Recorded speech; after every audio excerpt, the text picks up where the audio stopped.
Hello mga mi! Welcome to my vlog! Tapos na nga ang pagiging Disney princess ko mga mi, at ito na maumpisahan ko na ang gawaing bahay ko talaga. Ito na talaga ako. Ito talaga yung ginagawa ko mga mi. Tama na ang pagpapanggap mga mi, at tama na rin ang pagre-relax mga mi. Kailangan magtrabaho na tayo huy. Hindi tayo mayaman para magpa-relax-relax lang.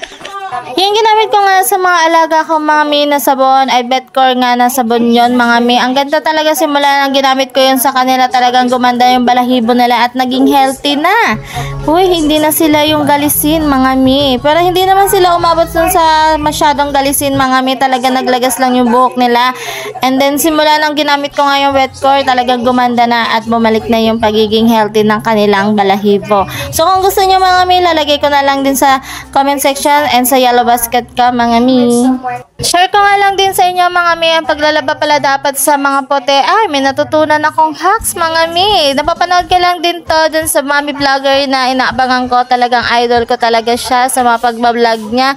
And sa mga lalo na sa pagdi-DIY tsaka sa paglilinis ng bahay, talagang inaabangan ko siya mga mi. Natutuwa kasi ako sa kanya at may natututunan kasi din ako sa kanya mga mi.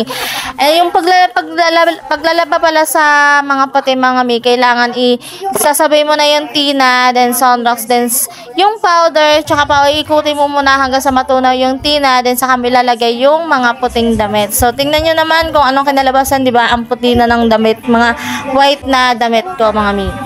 So, dami nga sinasabi ko sa inyo mga mi, hindi ko na nga namalaya, natatapos na pala ako maglaba dyan mga mi. Huy, ang bilis ko talaga.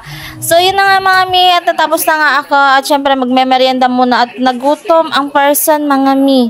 Tatapos ko nga lang dyan magmerienda mga mi, at maya nga may nagpadala sa atin ng banana bread. Ay, napaka-sweet naman talaga. Sobrang sarap talaga nitong banana bread na to, kaya thank you so much, T. Archie. Yan, pwede ka na mag-asawa, char. So, pagkatapos ko nga din tikman yung banana bread na pinadala sa akin ni Ate Archie, yan, gumawa na ako ng yelo mga mi, at nagkakaubusan dito ng yelo mga mi. Talaga namang sobrang init talaga ng panahon. Talaga naman, ay nako, akala ko ako lang ang nagiinit na ng ulo.